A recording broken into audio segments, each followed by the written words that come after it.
의 분류가 있고, 그 다음에 주택의 분류, 이렇게 이제 두 가지가 있죠. 그리고 이제 세 번째가 특성인데요. 특성도 거의 한 문제가 출제가 됩니다. 그래서 특성에서는 자연적 특성과 인문적 특성 뭐 이런 것들이 출제가 되는데, 주로 이제 자연적 특성 중에서 영속성, 부증성, 부동성, 개별성 뭐 이 정도 네 가지 정도가 출제가 됩니다. 그래서 전체적으로 보면 이렇게 세 부분에서 출제가 되고요. 그 다음에 이제 강론으로 들어가게 되면, 총론에서 이제 부동산 학이란 무엇인가, 맨 처음에 이제 부동산 학을 배우는데요.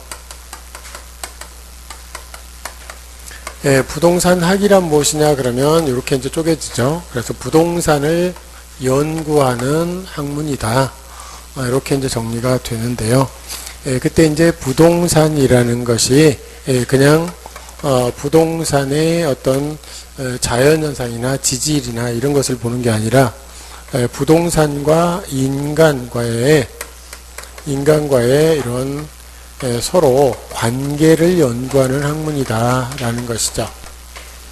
그런데 부동산과 인간과의 관계가 좋을 때, 항상 좋을 때는, 관계가 좋을 때는 연구할 건덕지가 없어요.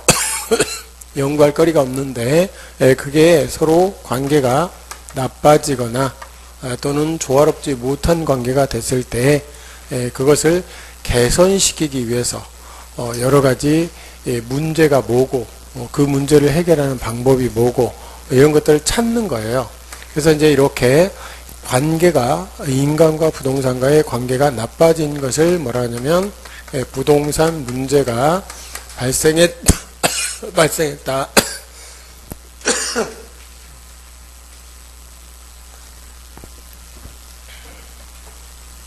이게 기침이 잘 안 나요. 이제 거의 그 1년 정도, 그러니까 6개월 정도 됐거든요. 그러니까 친구예요. 그냥 친구다 이렇게 생각하고 그냥 사는데, 어쩔 땐 심해지기도 하고, 몸이 막 피곤하면 심해지고 몸이 안 피곤하면 좀 덜하고 뭐 그런 차이가 좀 있더라고요. 그리고 이제 말을 많이 연달아서 많이 하면 그때 이제 가끔 기침이 터져 나오고 그러는데, 뭐 그 생활하는 데는 별 지장이 없어요. 그리고 폐도 찍어보니까 별 지장이 없대요. 다른데 다 지장이 없고, 그 기침만 가끔 나오는데, 그건 뭐 할 수 없죠. 뭐 기침만 나오는 거니까. 그래서 그러려니 그럽니다. 부동산 문제인데요. 어쨌든 부동산 문제가 발생하는 근본 원인이 뭐냐 그랬더니, 인간의 욕심은 무한하고, 이 무한한 욕심을 유한한 부동산이 채워줄 수가 없는 거죠. 그래서 이렇게 채워지질 못하니까 항상 관계가 나빠지는 거예요. 그래서 부동산 문제 발생의 근본 원인이 되는 토지의 특성이 뭐냐? 이제 부증성이죠. 부증성. 요게 이제 첫 번째 나올 수 있는 문제입니다. 요게 이제 첫 번째 나올 수 있는 문제다. 부증성이. 그래서 부동산 문제 발생의 근본 원인이 되는 게 뭐냐라고 하면 부증성이다. 이거고요.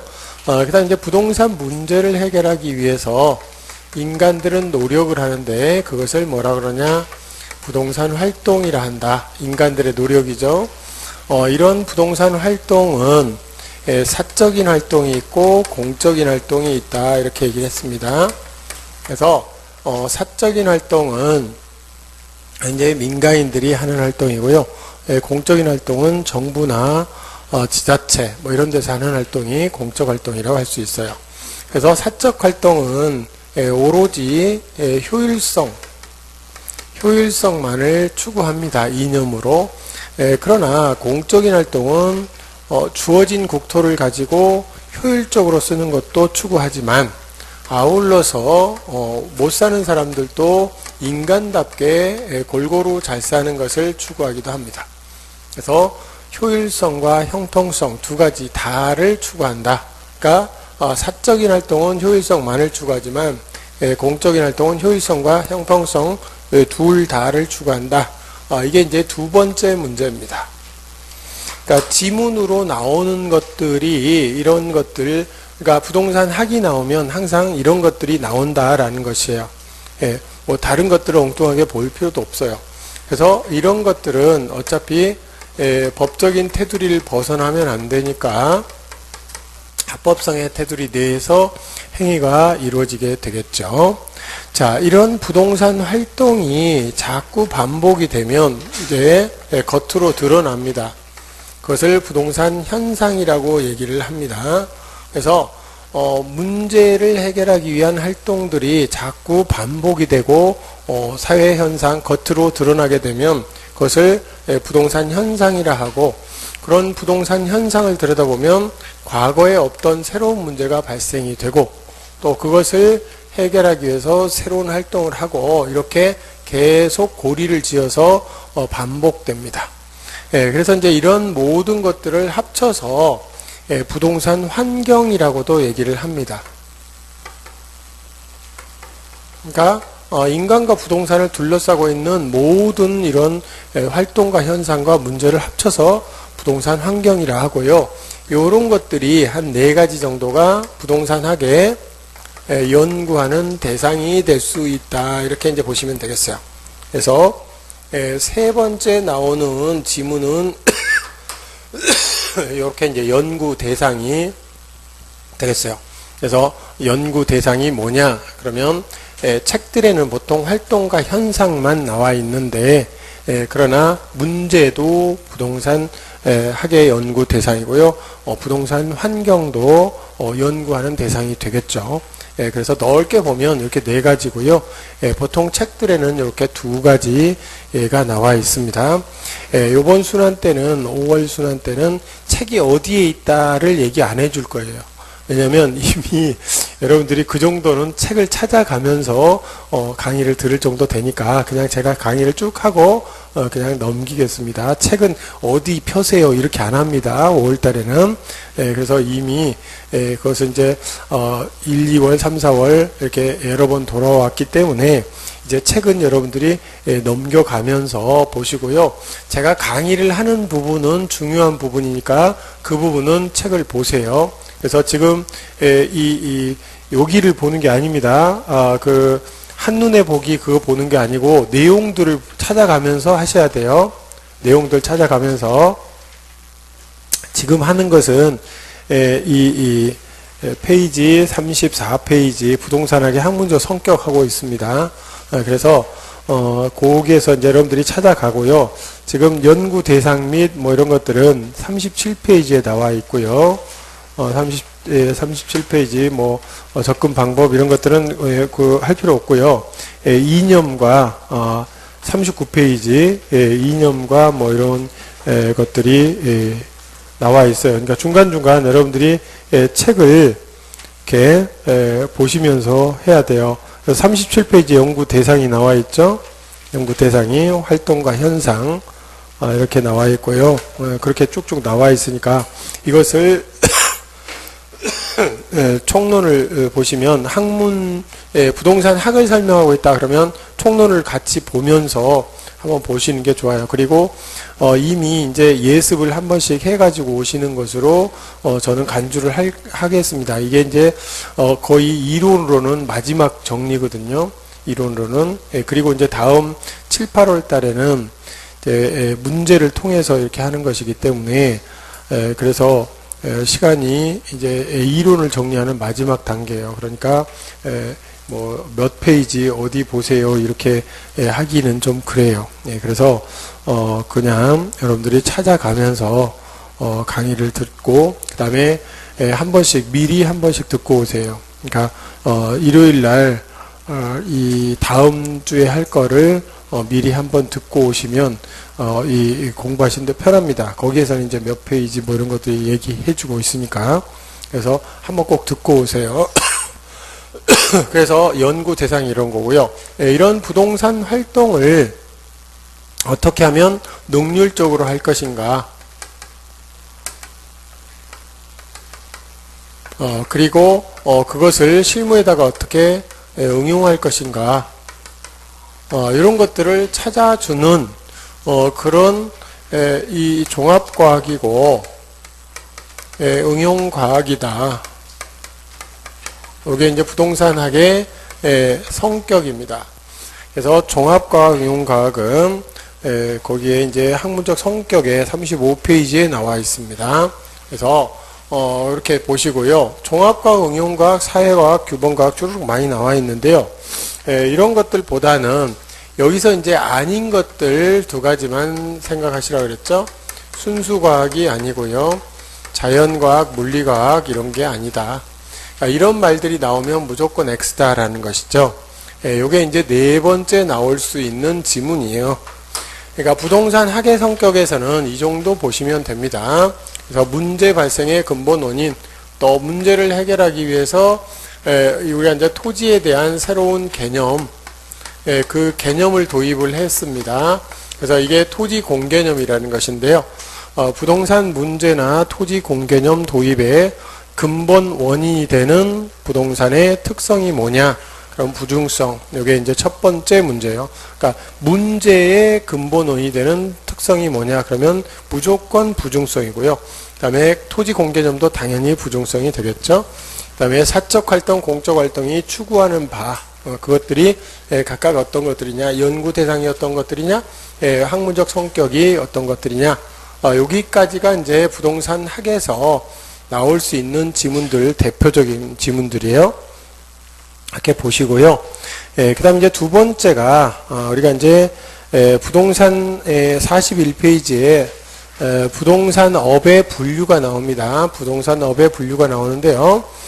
그 부동산업의 분류는, 일단, 중분류서부터 보면, 이 부동산업이 있죠. 그리고 이제 소분류의 부동산업이 다시 두 개로 쪼개집니다. 그래서 한국표준산업분류상의 소분류에서는 이제 임대 및 공급업과 관련 서비스업 이렇게 두 가지로 나눠지고요. 그 다음에 임대 및 공급업이니까 당연히 임대업과 개발 및 공급업 이렇게 되어 있고요. 관련 서비스업은 관리업과 중개 및 감정평가업 이렇게 나눠지고요. 각각 주거용, 비주거용, 기타 부동산 이렇게 이제 나눠지는 것이죠. 그래서 이렇게 나눠지는데요. 이 분류는 왜 시험 문제를 가끔 내냐? 그러면 이 분류가 마음에 안 든다 이런 얘기죠. 교수들의 마음에 안 든다. 그래서 내는 겁니다. 왜냐하면 너무 오래전에 분류를 해놨기 때문에 현대적인 부동산업의 분류에서 잘 안 맞는 부분이 있다. 그래서 내는 겁니다.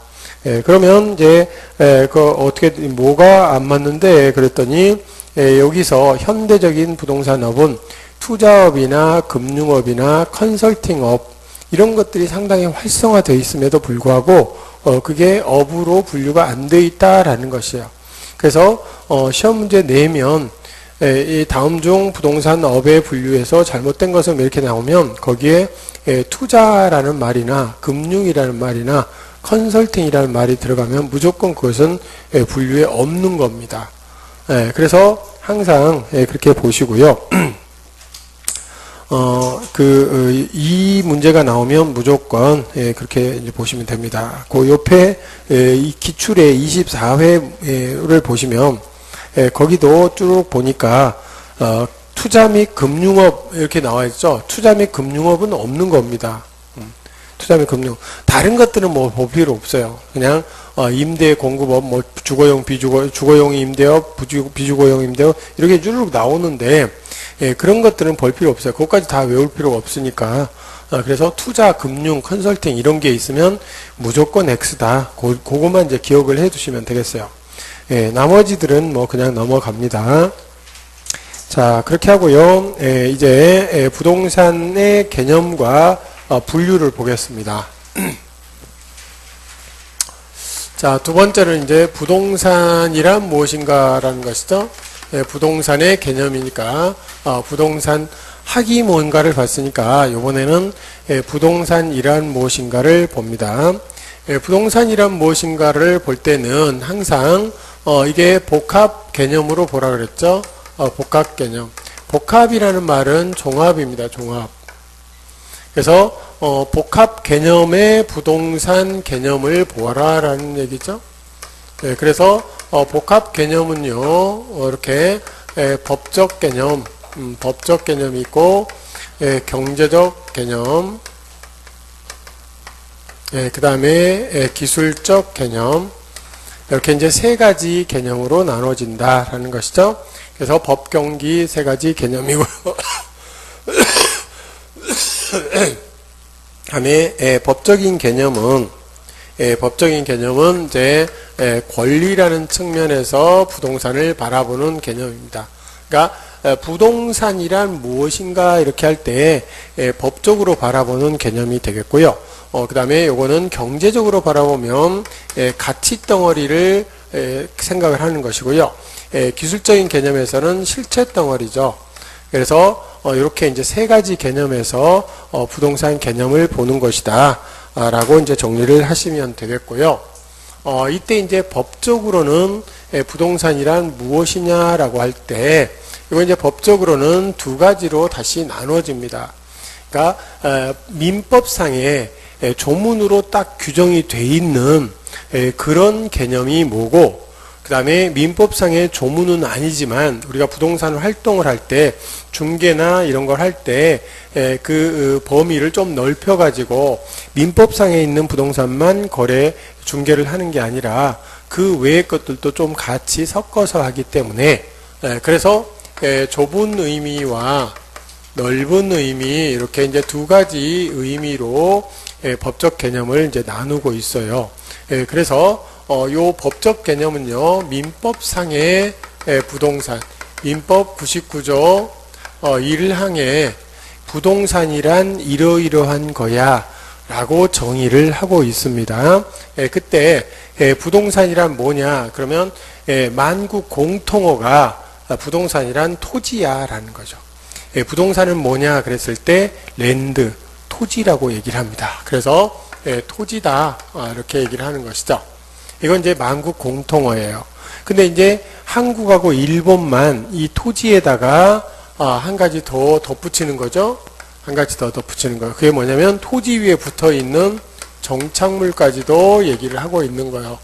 그래서 요게 붙음으로써 좀 부동산의 정의 자체가 좀 복잡해졌죠. 그래서 복잡해지면서 그게 시험 문제로 또 잘 나오게 돼요. 그래서 정착물의 개념이 상당히 중요하다. 이렇게 이제 정리를 하시면 되겠고요. 그 다음에 광의의 부동산은요, 협의의 부동산에다가 플러스 준부동산까지 합쳐지는 것이죠.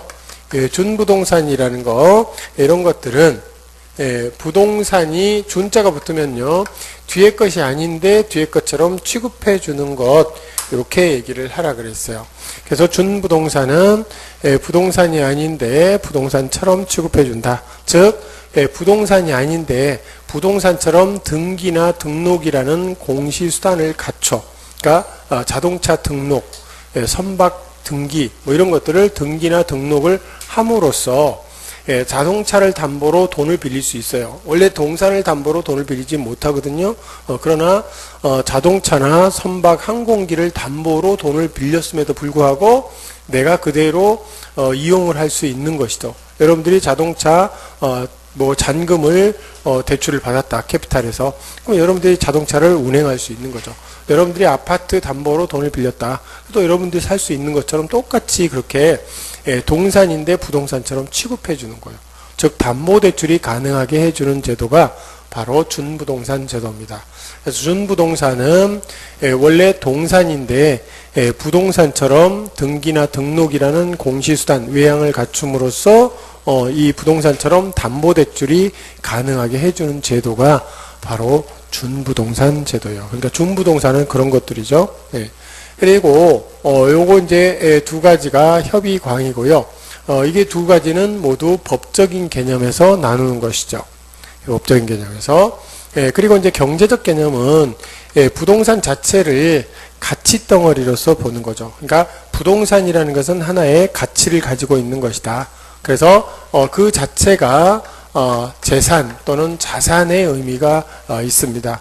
그래서 토지나 건물을 많이 가지고 있으면 저 사람 부자야 라고 해요. 돈을 많이 가지고 있지 않아도 또 토지를 많이 가지고 있으면 당연히 부자다, 땅 부자다, 뭐 이렇게 얘기하죠. 건물 부자다 이렇게. 내 땅만 가지고 있고 돈이 없으면 땅 거지, 땅 거지 이렇게 얘기를 하죠. 어쨌든 자산을 측정하는 그런 개념이다. 그러니까 가치 덩어리로서의 부동산의 개념을 가지고 있다 이런 얘기고요. 그 다음에 투자를 할 때도 현금으로 투자하는 사람들이 있는 반면에 땅으로 투자할 수도 있죠. 건물로 투자할 수도 있죠. 그래서 이제 부동산은 하나의 이런 자본이 될 수도 있다. 투자 자본이 될 수 있다. 이런 얘기고요. 그 다음에 뭘 생산하는 생산 요소. 그러니까 주택이나 건물 이런 것들을 생산하는 생산 요소가 되죠. 토지, 노동, 자본 이런 식으로.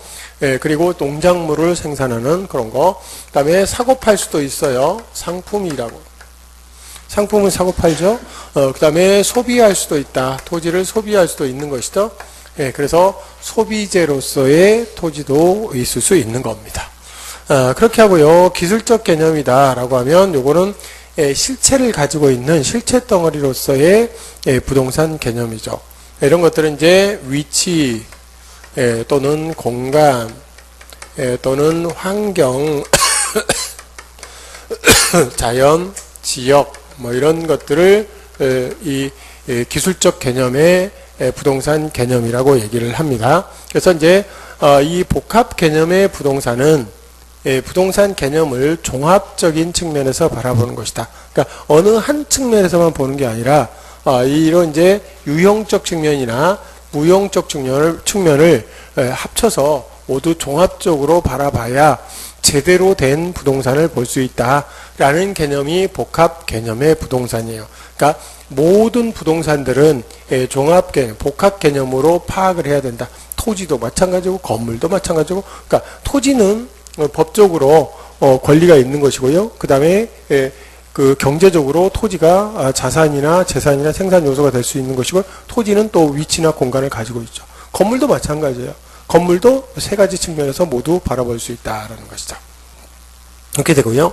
자, 두 번째로는 복합자가 들어가는 놈이 이게 이제 복합 부동산이라는 말도 있어요. 그러니까 복합 개념의 부동산과 복합 부동산은 좀 개념이 틀리죠. 그래서 복합 부동산이다 그러면 부동산이 복합되어 있다. 복합이란 말은 이때 결합되어 있다. 이렇게 이제 이해를 하시면 되겠고요. 부동산이 결합되어 있다라는 얘기는 뭐냐? 이것은 둘의 관계가 아주 밀착된 관계다라는 얘기죠. 그래서 둘이 실제 따로따로 독립된 부동산이지만 토지와 건물은 따로따로 토지도 독립된 부동산, 건물도 독립된 부동산이에요. 근데 이놈들이 거래가 되거나 평가를 받을 때 따로따로 거래가 되는 게 아니라 두 개가 항상 일체로, 그러니까 단독주택 같은 경우는 주택이 있고 그 밑에 부속 토지가 같이 팔리죠. 뭐 집할 때 땅은 안 팔고 주택만 더 사가. 그러면 누가 사가나? 안 사가지? 그러니까 부속 토지까지 포함해서 마당이나 이런 울타리까지 다 포함해서 파는 거죠. 그러니까 이제 항상 이렇게 용도상 불가분의 관계가 있어서 그들이 일체로 거래되는 부동산, 이런 것들을 복합 부동산 이렇게 얘기합니다. 그러니까 별도의 두 개의 부동산이 아주 밀접하게 결합되어 있어서 이걸 이제 우리가 이제 법률 용어로 하면 부부의 혼인 관계처럼 결합되어 있다, 이런 표현을 합니다. 그래서 이제 부부의 혼인 관계라는 것은 부부가 되면 이제 법적으로 이렇게 혼인 신고도 하고요. 그다음에 경제적으로 딴 주머니 안 차죠. 한 주머니 차고 이렇게 하는 것이고, 그 다음에 기술적으로 이제 같이 한 집에서 한 지붕 밑에서 한 입을 덮고 산다. 이게 부부잖아요. 그래서 이제 그런 부부의 혼인관계처럼, 그럼 이제 그런 사람들이 그렇게 법경기로 이렇게 복합되어 있다. 그럼 이제 평가를 할 때, 뭐 따로따로 뭐 예를 들어서 갑순이하고 갑돌이가 결혼했다. 그러면 걔네들이 애를 병돌이를 낳았다. 그럼 병돌이네 그러지. 갑순이는 어떻고 갑돌이는 어떻고 신랑은 어떻고 신부는 어떻고 이렇게 평가 안 합니다. 그냥 병돌이네는 아주 그냥 자린고비야 뭐 이런 식으로 평가를 한다 이런 얘기죠.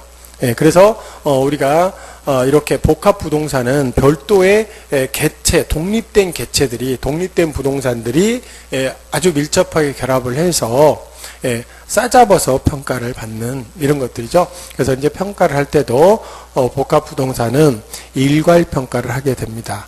일괄평가. 그래서 일괄평가를 하는 것들은 주택은 표준주택이든 개별주택이든 전부 일괄평가가 원칙입니다. 일괄평가를 하는 것이 원칙이다라는 것이죠. 자, 복합부동산을 보게 되었고요. 그 다음 이제 요거하고 비슷한 놈이 복합건물이라는 게 있어요. 복합건물. 그럼 복합건물은 뭐냐면 요것은 건물은 하나인데요. 용도가 여러 가지가 복합되어 있다 그런 뜻이에요. 그러니까 여기가 용도가 복합되어 있는 그런 건물이다 이렇게 이제 이해를 하시면 되겠죠. 그러니까 하나의 건물 속에 요 밑에는 백화점이고요, 위에는 아파트다. 뭐 이런 것들이 대표적인 것이죠. 주상복합, 주상복합. 그러니까 주상복합도 있고요. 여기에 공장이 있고 위에 뭐 기숙사나 이런 게 있을 수도 있고요. 또는 여기에 이제 무슨 뭐 상업용 시설이 있고 오피스텔이 있을 수도 있고요. 또 오피스텔과 절반은 오피스텔이고 절반은 아파트고 뭐 이런 것들도 있겠죠. 이런 것들이 복합 건물이에요.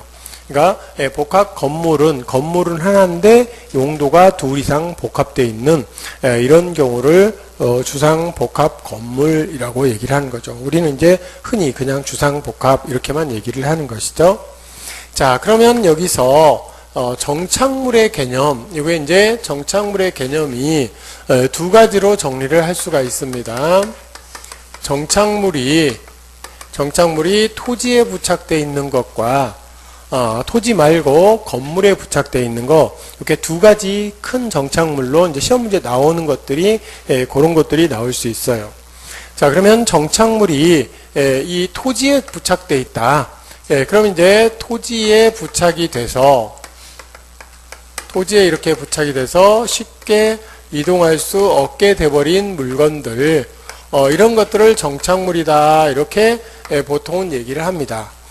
그러나 그렇다고 해서 모두 da 정착물은 아니고요. 다시 하나의 관문을 더 거쳐야 된다라는 것이죠. 그 관문이 뭐냐 그랬더니 사회통념상 현재 부착된 자리에서 그 수명이 닿을 때까지 그 자리에 있어야 되는 것이냐 이걸 묻는 것이죠. 그래서 그렇지 않다. 그러면 얘는 일시적으로 부착되어 있는 것이고요. 그 다음에 그렇다 그러면 얘는 계속적으로 부착되어 있다. 계속적, 영구적, 항구적으로 부착되어 있다. 이런 표현을 하는 것이죠. 그래서 이제 요게 사회통념상 그 수명이 닿을 때까지 현재 붙어 있는 자리에서 그대로 붙어 있어야 되는 것이다. 그러면 그건 정착물이 되는 것이고요. 정착물이 됐다라는 것은 부동산이라 이런 얘기죠. 그러니까 이놈은 부동산이라고 얘기를 합니다. 그러나 일시적으로 부착되어 있다. 이런 것들은 부동산이라 하지 않죠. 부동산이 아니면 뭐냐? 동산이다 이런 얘기죠. 부동산이 아니면 다 동산입니다. 그러니까 1항에서는 부동산이다 이렇게 얘기를 했고요. 2항에서는 동산을 정의하는, 나머지는 다 동산이다 그랬어요.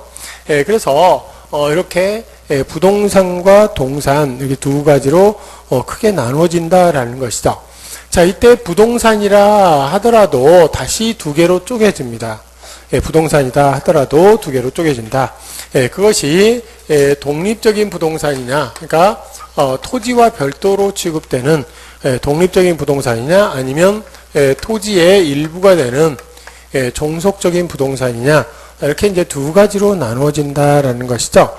그러면 여기서 종속적인 부동산, 독립적인 부동산 이런 것들도 시험 문제에 잘 나오는 것 중에 하나예요. 그러니까 이게 이제 첫 번째 토지에서 나올 수 있는 첫 번째 것은 토지와 별도로 취급되는 것이냐, 토지에 종속되는 것이냐, 이런 게 이제 시험 문제 나올 수 있다는 얘기죠. 그럼 이제 토지의 독립돼, 토지와 별도로 취급되는 것들은 어떤 것들이냐, 그러면 등기를 함으로써 독립적인 부동산이 되는 게 있는가 하면 명인방법. 명인방법은 이제 외부에서 권리 있음을 명백하게 인식할 정도의 수단을 갖추는 이런 것들이죠. 그러니까 이제 뭐 팻말을 붙이거나 이름표를 붙이거나 아니면 뭐 철조망을 두르거나 새끼줄을 두르거나 이렇게 함으로써 외부에서 저거는 누군가가 관리하고 있구나. 딴 생각하지 말고요. 눈만 껌뻑껌뻑하고 있어. 왜? 딴 생각하는 것 같아. 예. 본인. 금방 딴 생각했죠. 딴 생각하지 말아요. 이 수업 시간은 집중해야 돼. 예. 제가 목이 좀 상태가 안 좋아서 세게 못합니다. 세게 못하는데 그냥 밋밋하게 톤을 이렇게 가더라도 집중을 하셔서 지금 제가 얘기하는 것들이 아주 중요한 엑기스들만 얘기하는 거예요.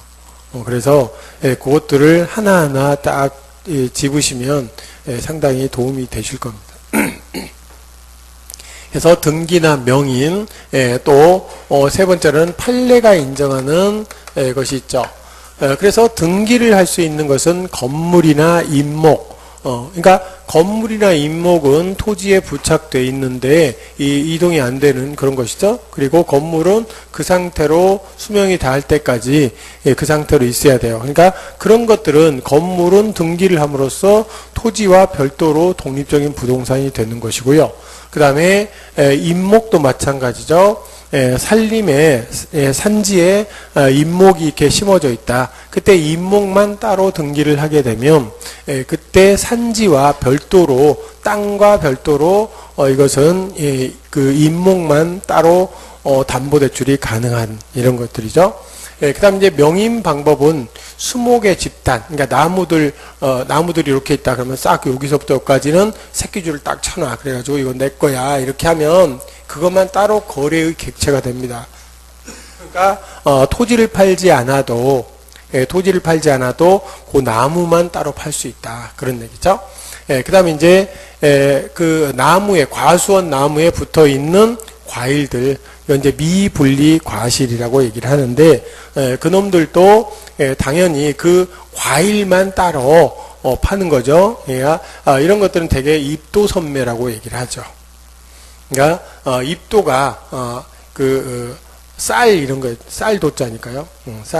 쌀만 따로 이렇게 아직 안 익은 쌀, 덜 익은 쌀을 쌀만 따로 이렇게 사가는 경우가 있어요. 그러니까 과일이나 이런 거 아직 익지 않았는데도 불구하고 그게 익은 다음에 과일만 사가는 거죠. 과일 나무 사가는 것도 아니고 땅 사가는 것도 아니고 과일만 딱 사가는 거 입도선매라고 그러는데요.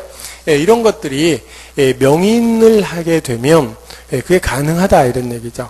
그러니까 이제 요 과수원에 있는 과일들은 내 거니까 누가 따가면 전체 손해배상을 물리겠다 뭐 이런 식으로 하는 거죠. 그래서 이제 명인을 하게 되는 것은 수목의 집단이나 미분리 과실들 이런 게 이제 명인하는 것이고요. 판례가 인정하는 것은 1년생 농작물이죠. 1년생 식물 이런 것들은 판례가 인정하는 독립적인 정착물이 되겠어요. 그리고 이제 종속되는 것은 토지의 일부가 되는 거예요. 그러니까 토지에 정착이 됨으로써 토지의 일부가 돼버리는 그런 부동산들도 꽤 많이 있는 것이죠. 대표적인 것이 그냥 나무예요. 그러니까 나무 땅에다가 나무를 심어서 그 나무가 정착을 해버렸다. 그러면 이제 그 땅 주인께 돼버린다. 내가 아무리 그 나무에다가 내 이름을 새겨놨다 하더라도 내 거 아니에요. 그래서 나무, 그 다음에 도로 포장. 그럼 땅 주인 거죠. 땅에다가 도로 포장했다, 시멘트 포장했다, 아스팔트 포장했다, 당연히 땅 주인 겁니다. 그리고 땅 안에 있는 무슨 뭐 돌담이나 울타리, 다리, 뭐 이런 것들 전부 그런 것이고요. 축대도 당연히 땅 주인께 되는 거예요. 그러니까 땅 안에 있는 것들은 모든 정착물은 그냥 땅 주인 거다라는 것이죠. 그 중에서 이제 명인을 하거나 등기를 하는 거 이런 것들을 제외하고는 모두 종속적인 부동산이 됩니다. 그래서 여기서는 뭐 그런 세부적인 것까지는 잘 안 나오는 것 같아요. 최근에는. 그래서 최근에는 토지의 정착물은 이게 독립적인 것이냐, 독립적인 것도 있고 종속적인 것도 있다. 이 정도만 기억을 해둬도 될 것 같다. 자, 동산은요, 이것은 일시적으로 부착된 거죠. 그래서 이제 토지에 부착되어 있는 놈들이 그 수명이 그 부착된 상태로 그 상태로 수명이 다할 때까지 그 자리에 있어야 되느냐? 아니다 이런 얘기죠. 요거는. 그러니까 예를 들어서 건설 크레인 같은 거 이런 것들은 그 건물이 다 지어지면 크레인이 거기 계속 있어야 될 이유가 없죠.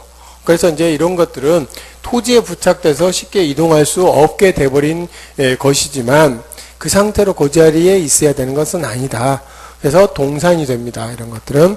그 다음에 비닐하우스. 비닐하우스도 농작물 수확이 끝나게 되면 그 자리에 계속 있어야 되는 건 아니죠. 그래서 이제 건설기계, 비닐하우스, 그 다음에 가식 중인 수목, 또 헐어버린 건축물 이런 것들이 여기 동산에 해당이 되겠어요. 그래서 이제 정착물에 관해서는 이런 토지에 부착돼서 토지의 일부가 되느냐 아니면 토지와 별도로 취급되는 것이냐 이런 것들을 좀 구별해서 그런 것들이 어떤 것들이 있느냐 정도는 좀 기억을 해두자라는 것이고요. 자, 두 번째 정착물 중에서 이건 토지에 부착된 것인데요. 건물에 부착된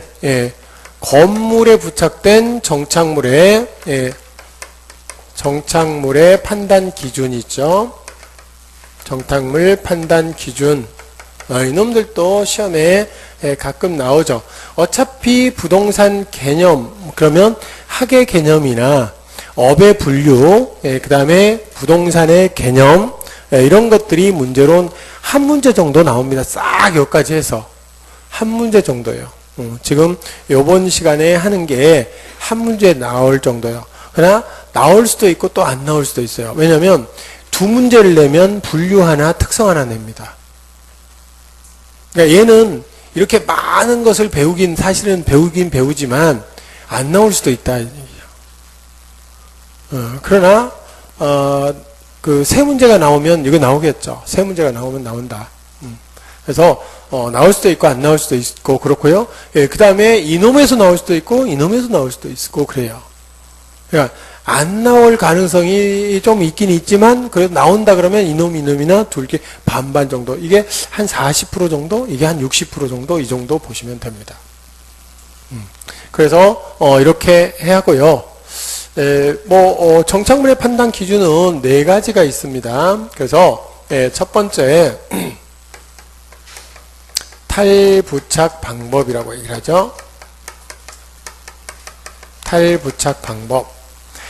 탈부착 방법은요, 요거는 붙이거나 떼거나 할 때, 그때, 건물이니까, 이거는 건물에 부착되는 것이니까, 건물에 무조건, 정착물이다. 건물의 정착물이다. 그러면 건물의 일부가 되는 거예요. 여기는 토지에 부착되면요, 토지의 일부가 되는 놈이 있고, 토지와 별도로 취급되는 놈이 있지만, 이 건물에 부착되어 있다. 그러면 건물의 일부가 무조건 되는 것이에요. 그러니까 부착이 돼서 정착물이다 라고 판단이 되면 건물의 일부예요. 그럼 정착물 아니다. 동산인 거예요. 그건 동산. 그러니까 주인이 따른 거죠. 주인이 따른 것이다 이런 얘기죠. 그래서 요 탈부착 방법은요, 이건 두 가지를 봅니다. 이건 물리적 손상이냐 기능적 손상이냐 두 가지죠. 물리적 손상 이 있는지 또 기능적 손상이 있는지 이거 두 가지를 다 고려를 해야 됩니다. 그래서 물리적 손상이 있으면 당연히 못 떼는 거죠. 그러니까 뭐 붙어 있는 걸 뗄 때 물리적으로 크게 손상이 있다. 그러면 떼가면 안 된다 이런 얘기죠. 그러니까 건물의 일부다 이런 얘기죠. 예, 근데 물리적 손상이 없다. 그러면 그것은 일단 동산이 아닌가 의심해 봐야 되는데, 이 물리적 손상이 없더라도 기능적 손상이 있으면, 당연히 또, 이것은, 정착물이 되는 것이죠. 그래서 요거 둘 중에 하나라도, 손상이 있다. 그러면 떼가면 안 된다라는 거죠. 그러니까 예를 들면, 수도꼭지나 이런 것들은, 건물에 손상이 전혀 없이 뗄 수 있어요. 수도꼭지만 빼버리면 되니까. 근데 수도꼭지를 빼버리면, 기능을 못하죠. 수도 기능을 못하죠. 전등 같은 거 이런 것도 빼버리면 조명 기능을 못하는 거죠. 그래서 이제 전등이나 수도꼭지, 뭐 밸브, 뭐 이런 것들이 되겠고요. 가정에서는 컨트롤 박스죠. 컨트롤 박스, 아파트 같은데 컨트롤 박스가 있어요. 누가 왔는지 문 열어주고 이런 기능이 있죠. 택배 뭐 그런 기능 요즘엔 다 하잖아요. 그런 기능 그 컨트롤 박스는요. 나사 하나만 풀어버리면 쭉 뺄 수 있어요. 그래서 선만 뚝 찢어버리면 그냥 건물에 손상 없이 그냥 가버리는 거죠. 그렇죠?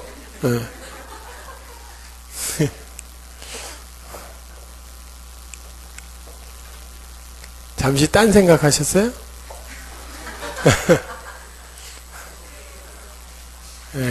그래서 괜찮아요. 그럴 수도 있지 뭐.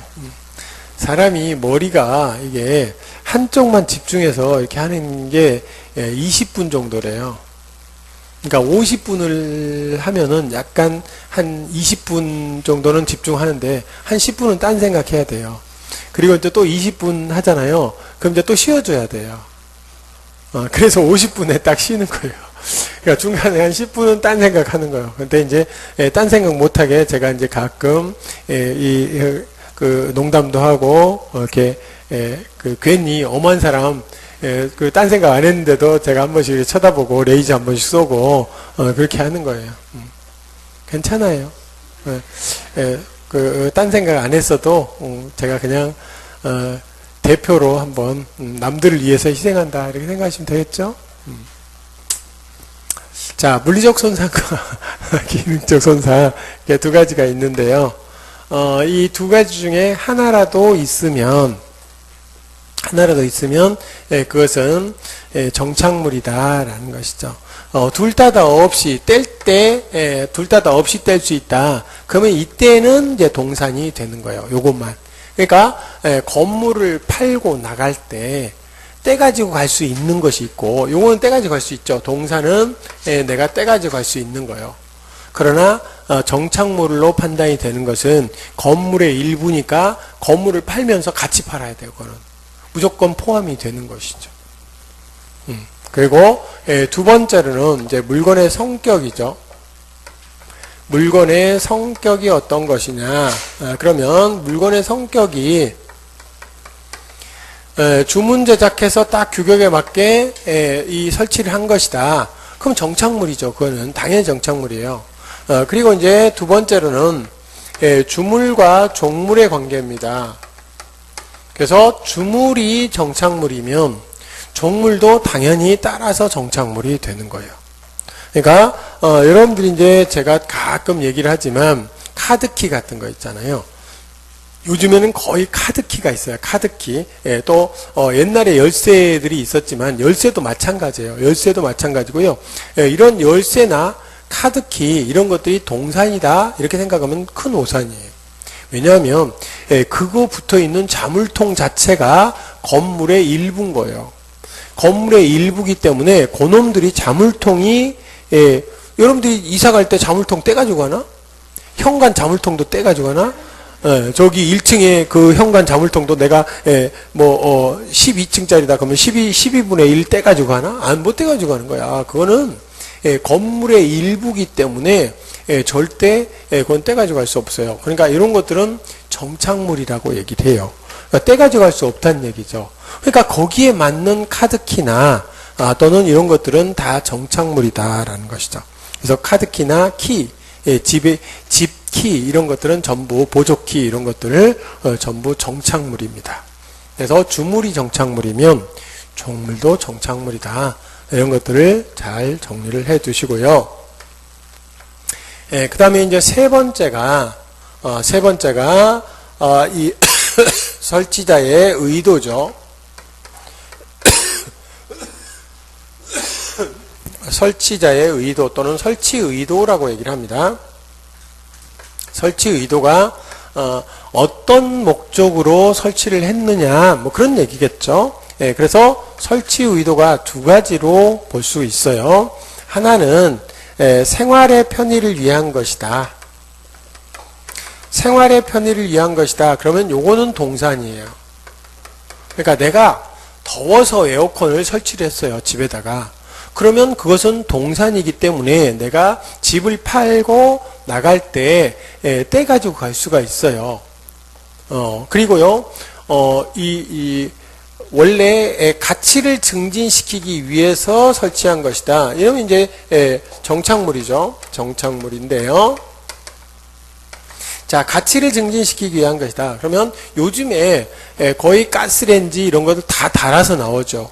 아파트 할 때 달아서 나오고요. 그 다음에 뭐 식기세척기도 달아서 나온 게 있고, 가스 오븐 렌지도 붙어 있는 게 있어요. 근데 그게 싫어가지고 내가 교체를 했다.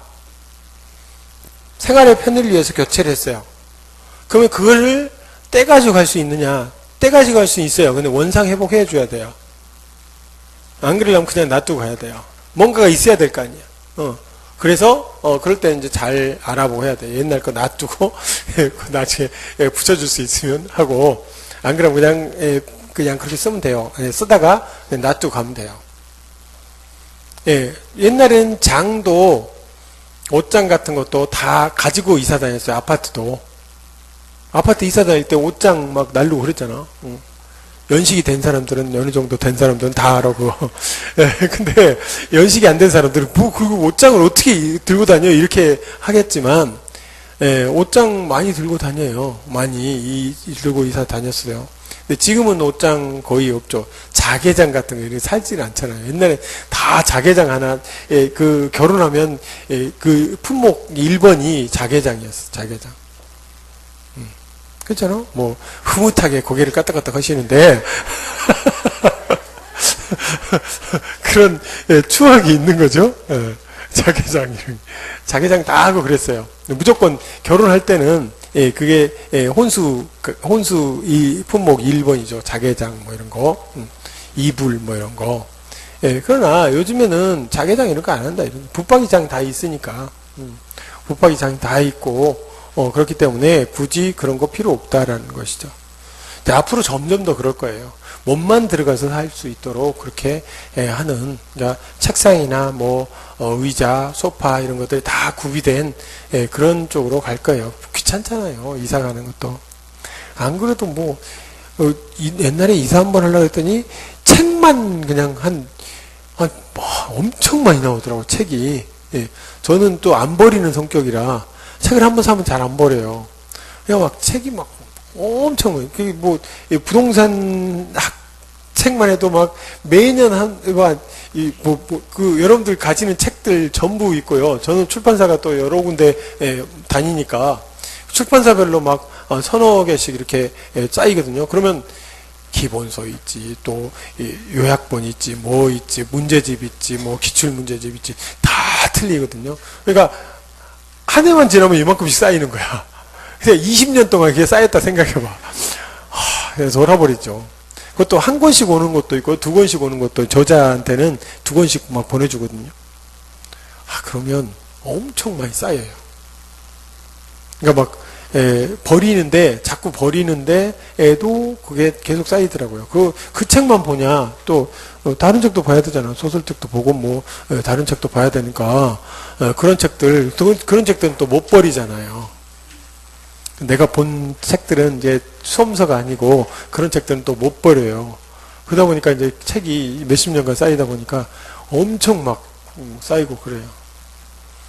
막 버리고 학회에서도 책 오지 뭐 이렇게 전부 다 책이 오니까 감당이 안 되더라고요. 어쨌든 이런 이제 생활의 편의를 위해서 한 것은 동산이고요. 가치 증진을 위해서 한 것은 정착물이다. 그런 것이고요. 네 번째로는 이제 관계죠. 관계에서 요건 좀 기억을 해 두시는 게 좋아요. 이것도 가끔 시험에 나오니까 탈부착방 좀 기억을 해주고요. 관계는 이게 이제 설치자가 누구냐라는 거죠. 설치자가 누구냐. 설치자에서 누구냐라고 했을 때 이때 이제 임대인이 설치했다 또는 임차인이 설치했다. 이게 두 가지죠. 자, 임대인 설치하면 정착물이지만 임차인 설치하면 동산입니다. 이거는 정착물이지만 얘는 정착물이 아니다라는 거죠. 그래서 임차자 정착물은 동산이다 이런 얘기죠. 임차자 정착물은 동산입니다. 그래서 임차자 정착물에는 뭐가 있냐 했더니 가사 정착물, 거래 정착물, 농업 정착물 이런 것들이 있다라는 것이죠. 그래서 모두 걔네들은 임차자 정착물은 이름은 정착물이죠. 하지만 동산이다 이런 얘기요. 무늬만 정착물이고 동산이다. 그러니까 임차자 정착물은 모두 동산이다 이렇게 정리를 하시면 되겠고요.